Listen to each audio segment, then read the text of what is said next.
प्रिय विद्यार्थियों, BSc part second organic chemistry की क्लास में आपका आज पुनः स्वागत है। पिछले वीडियो लेक्चर में हमने आपको एल्कोहल्स की उन अभिक्रियाओं के बारे में बताया था जिनमें कार्बन ऑक्सीजन यानी कार्बन OH बॉन्ड टूटता है, अर्थात OH समूह की अभिक्रियाएं। इसी क्रम में हमने आपको पिछले वीडियो लेक्चर में जो है एल्कोहल की हाइड्रोजन हैलाइड के साथ अभिक्रियाएं तथा एल्कोहल की फास्फोरस हैलाइड के साथ अभिक्रियाएं। एल्कोहल की हाइड्रोजन हैलाइड की अभिक्रिया में बताया था कि ब्रोमाइड और आयोडाइड यानी HBr और HI की अभिक्रियाएं तो आसानी से हो जाती हैं, लेकिन एल्कोहल की HCl के साथ अभिक्रिया हमें ड्राई ZnCl की उपस्थिति में करवानी पड़ती है। इसी क्रम में हम आज आपको एल्कोहल की कुछ अन्य अभिक्रियाएं बताएंगे, जिसमें सबसे पहले है जो है एल्कोहल की थायोनिल क्लोराइड के साथ अभिक्रिया, अगली है निर्जलीकरण, उसके बाद है जो है हेलोफॉर्म अभिक्रिया, अमोनिया के साथ अभिक्रिया, एल्कोहल का अपचयन और एल्कोहल की अकार्बनिक अम्लों के साथ अभिक्रिया।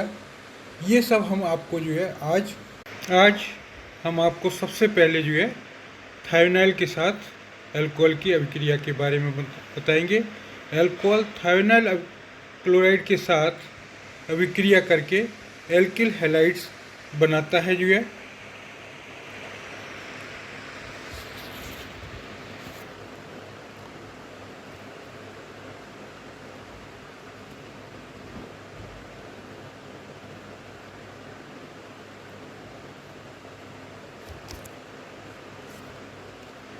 यानी ROH की अभिक्रिया SOCl2 थायोनाइल क्लोराइड के साथ कराई जाती है, तो alkyl halide RCl plus HCl plus SO2 प्राप्त होता है। पर्टिकुलर एग्जाम्पल है तो हमें C2H5OH की अभिक्रिया SOCl2 के साथ कराएंगे तो इथाइल क्लोराइड प्राप्त होगा। इसकी मैकेनिज्म कुछ इस प्रकार से होती है जो एल्कोहल है उसका H इसके साथ थायोनाइल क्लोराइड के साथ अभिक्रिया कर लेता है जो है, और एक अनस्टेबल कंपाउंड जो है हमें प्राप्त होता है जो है। अब पुनः जो ये अनस्टेबल कंपाउंड्स प्राप्त हुआ, इसमें जो ऑक्सीजन है वो ऑक्सीजन के ऊपर जो लोन पेयर है वो ऑक्सीजन सल्फर बॉन्ड के पास माइग्रेट कर जाता है और इसमें से HCl जो है निकल जाता है, और इस प्रकार जो Cl है वो हमारा एल्काइल समूह के ऊपर अटैक करता है, तो जिससे हमें एल्काइल हैलाइड जो है प्राप्त हो जाता है।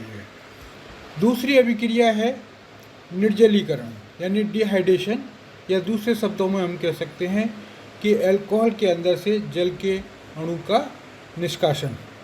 अर्थात जब एल्कोहल्स को एल्यूमिना या अम्ल की उपस्थिति में, एल्यूमिना मतलब Al2O3 की उपस्थिति में गर्म किया जाता है तो ये जल का अणु त्याग करके एल्कीन्स बनाते हैं। इस अभिक्रिया को हम निर्जलीकरण कहते हैं।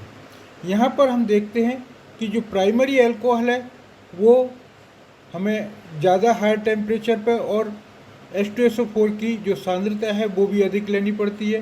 सेकेंडरी एल्कोहल में जो है थोड़ी कम लेनी पड़ती है और टेम्परेचर भी कम लेना पड़ता है। इसी प्रकार टर्शरी एल्कोहल्स की हम जो अभिक्रिया करते हैं, डिहाइड्रेशन करते हैं, तो उसमें जो है एल्कोहल और भी डाइल्यूट लेना पड़ता है और कम ताप पर अभिक्रिया हो जाती है। इसका कारण क्या है कि जो प्राइमरी एल्कोहल है वो कम क्रियाशील हैं, सेकेंडरी एल्कोहल उससे ज़्यादा क्रियाशील हैं, और टर्शरी एल्कोहल जो है उससे भी अधिक क्रियाशील है। इसलिए 20% H2SO4 के साथ अभिक्रिया 90 डिग्री पर ही संपन्न हो जाती है टर्शरी एल्कोहल के साथ। तो सबसे पहले हम लेते हैं जो है प्राइमरी एल्कोहल या इथेनॉल की अभिक्रिया सल्फ्यूरिक एसिड के साथ। इसमें हम 95% H2SO4 लेते हैं और अभिक्रिया को 170 से 180 डिग्री तापमान पर गर्म करते हैं जिससे हमें जो है ईथीन और H2O जल का ईथीन प्राप्त होती है और जल का अणु निकल जाता है। इसी प्रकार से हम सेकेंडरी एल्कोहल्स लेते हैं। सेकेंडरी एल्कोहल्स में हमने लिया है सेकेंडरी ब्यूटाइल एल्कोहल यानी CH3, CH2, CHOH, CH3। इसमें हमें और थोड़ा सा डाइल्यूट H2SO4 पर ही हमारी अभिक्रिया और कम ताप पर ही संपन्न हो जाती है, यानी 60% H2SO4 लेते हैं जो 60 डिग्री सेंटीग्रेड पर हमारा एल्कीन बना देता है। यहाँ पर जो है 2 एल्कीन बनने की संभावना रहती है, यानी इसका ये वाला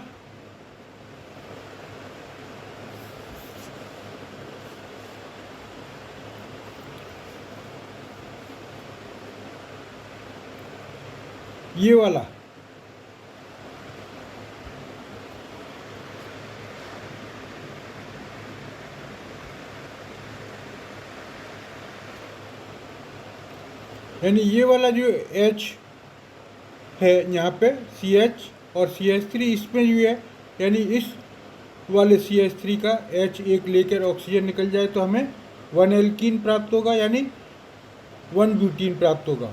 और दूसरा यदि इस वाले यानी इधर से सेकंड नंबर वाले का जो है ये हाइड्रोजन लेता है तो हमें H2O निकल जाएगा और 2 ब्यूटीन प्राप्त होगी। तो ये अभिक्रिया सेट-जेफ रूल के अकॉर्डिंग होती है। इसमें क्या होता है कि जो सेट-जेफ रूल है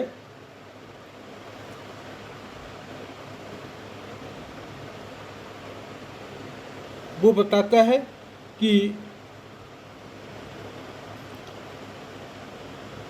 यदि ऐसी संभावना हो कि एक से अधिक एल्कीन बनने की संभावना हो तो वे एल्कीन अधिक मात्रा में बनेगी जिसमें द्विबंध पर एल्काइल समूह अधिक मात्रा में हों या अधिक सब्स्टिट्यूटेड एल्कीन बनती है।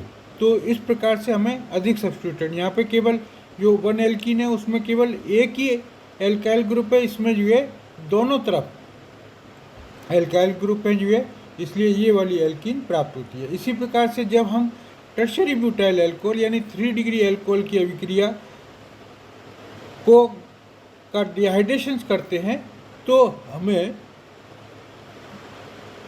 कम कंसंट्रेशन का जो है या डाइल्यूट और भी ज़्यादा डाइल्यूट H2SO4 लेना पड़ता है और कम ताप पर यानी 90 डिग्री सेंटीग्रेड पर अभिक्रिया हो जाती है और हमें आइसोब्यूटीन प्राप्त होती है जो है या 2 मिथाइल प्रोपीन प्राप्त होती है जो है।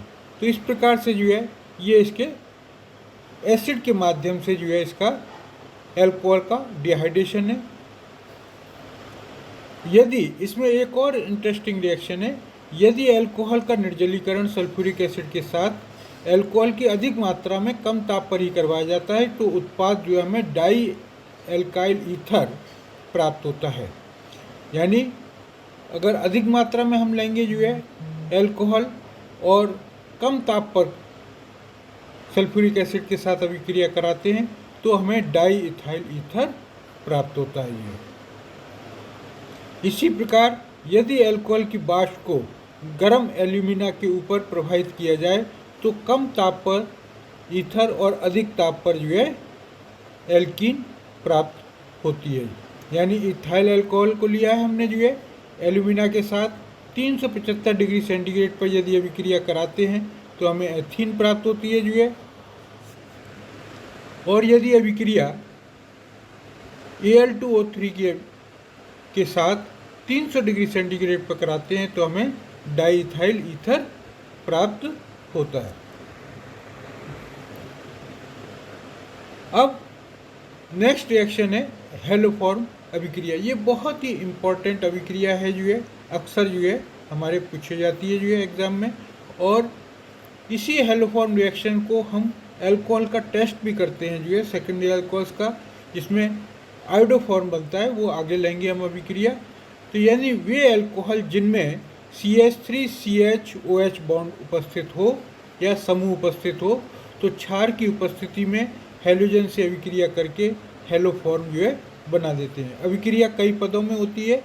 सर्वप्रथम क्या होता है कि जब क्लोरीन के साथ रिएक्शन होती है तो इसका ऑक्सीडेशन होता है जो है अल्कोहल का, और हमें एल्डिहाइड प्राप्त होता है और पुनः क्लोरीन के साथ रिएक्शन करके 3 मोल क्लोरीन के साथ ये हमें ट्राईक्लोरोएस्टल्डिहाइड बनाता है, जिसकी अभिक्रिया NaOH के साथ करते हैं तो हमें क्लोरोफॉर्म और सोडियम फॉर्मेट प्राप्त होता है। इसी प्रकार जब अभिक्रिया आइसोप्रोपाइल अल्कोहल की अभिक्रिया क्लोरीन के साथ NaOH की उपस्थिति में कराई जाती है तो भी हमें जो है क्लोरोफॉर्म जो है मुख्य उत्पाद के रूप में प्राप्त होता है, लेकिन बाई प्रोडक्ट के रूप में हमें सोडियम एसीटेट प्राप्त हो जाता है जो है, क्योंकि H की जगह CH3 लग जाता है। यानी यहाँ पर क्या है CH3CHOH CH3 यानी आइसोप्रोपाइल अल्कोहल। इसका जब हम क्लोरीन के साथ अभिक्रिया कराते हैं तो इसका ऑक्सीडेशन होकर हमें एसीटोन प्राप्त होता है। इस एसीटोन को जो पुनः क्लोरीन के साथ अभिक्रिया करके ट्राईक्लोरोएसीटोन बनाता है जो है, और जिसको NaOH के साथ ट्रीट करते हैं तो हमें पुनः क्लोरोफॉर्म जो है प्राप्त हो जाता है। और CH3COONA यहाँ पे जो है ये CHCl3 है, 3 जो है मिट गया है तो आप इसमें लगा लें, ये क्लोरोफॉर्म है ना।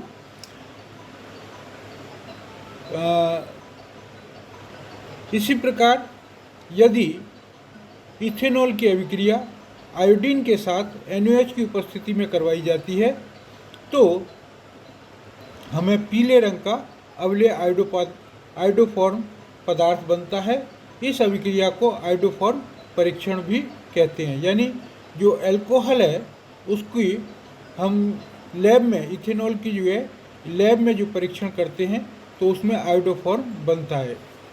यानी CH3CH2OH की अभिक्रिया I2 यानी आयोडीन के साथ कराते हैं तो एस्टल्डिहाइड बनता है पहले, और फिर पुनः आयोडीन के साथ एक्सेस आयोडीन के साथ कराते हैं तो ट्राई आयोडो एस्टल्डिहाइड प्राप्त होता है, जिसकी NaOH के साथ अभिक्रिया कराने पर हमें जो है CH3I यानी आयोडोफॉर्म और सोडियम फॉर्मेट प्राप्त होता है। यहाँ NaOH नहीं लिखा है तो आप लिख लीजिएगा, इसमें NaOH है यहाँ पर।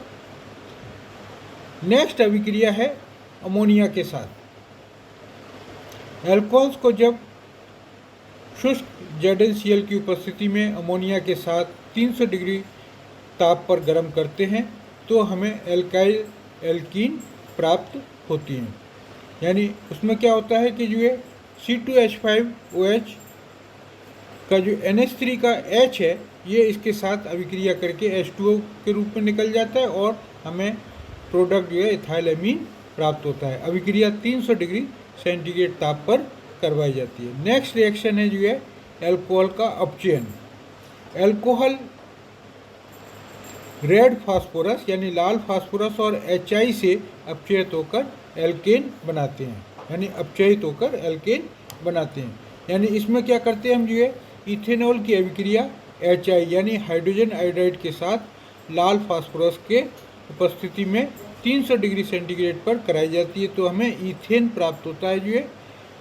लेकिन यहाँ पर एक चीज़ ध्यान रखने वाली है कि यही अभिक्रिया अल्कोहल्स की लाल फास्फोरस की अनुपस्थिति में HI के साथ कराई जाए तो हमें एल्काइल आयोडाइड प्राप्त होगा। यहाँ पर ये अभिक्रिया इससे रिलेटेड नहीं है, लेकिन इससे पहले हमने जो है HI के साथ यानी हाइड्रोजन आयोडाइड के साथ हमने पहले पढ़ी थी जो है। उसमें क्या है कि HI के साथ जब रिएक्शन अल्कोहल की होती है तो एल्काइल आयोडाइड प्राप्त होता है।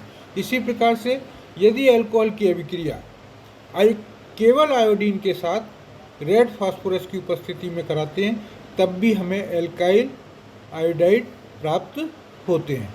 तो ये ध्यान रखने वाली बात है कि यदि HI की अभिक्रिया लाल फास्फोरस के साथ 300 डिग्री सेंटीग्रेड पर कराई जा रही है तो हमें ईथेन प्राप्त होंगे, और यदि अल्कोहल की अभिक्रिया केवल HI के साथ कराया जा रहा है तो हमें एल्काइल आयोडाइड प्राप्त होंगे, और यदि अल्कोहल की अभिक्रिया आयोडीन के साथ रेड फास्फोरस की उपस्थिति में कराई जाती है तब भी हमें एल्काइल आयोडाइड प्राप्त होंगे।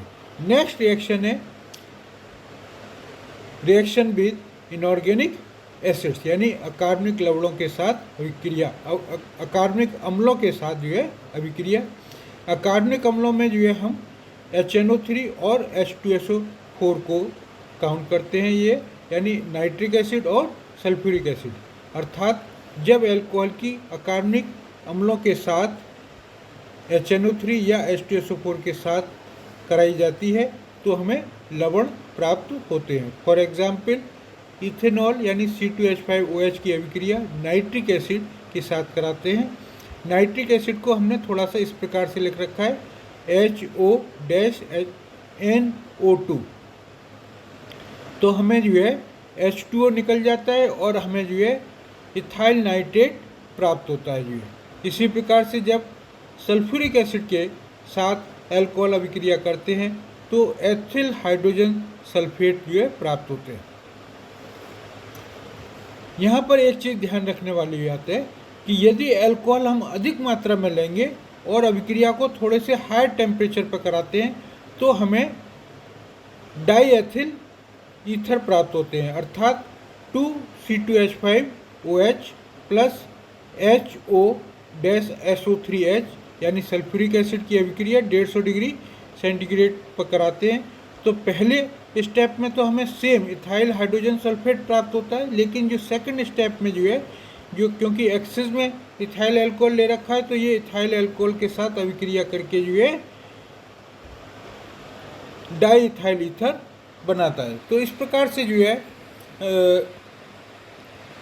विभिन्न जो है रासायनिक अभिक्रियाएं हमने पढ़ी, कुछ पिछले वीडियो लेक्चर में और कुछ आज के वीडियो लेक्चर में। आज के वीडियो लेक्चर में हमने कौन कौन सी रिएक्शंस पढ़ी, थायनाइल क्लोराइड के साथ अभिक्रिया पढ़ी, निर्जलीकरण पढ़ा, हेलोफॉर्म रिएक्शन पढ़ी, अमोनिया के साथ अल्कोहल का अपचयन तथा अल्कोहल की अकार्बनिक अम्लों के साथ अभिक्रिया पढ़ी। तो ये जो है अल्कोहल्स की विभिन्न रासायनिक अभिक्रियाओं के बारे में था। आज के लिए इतना ही, धन्यवाद।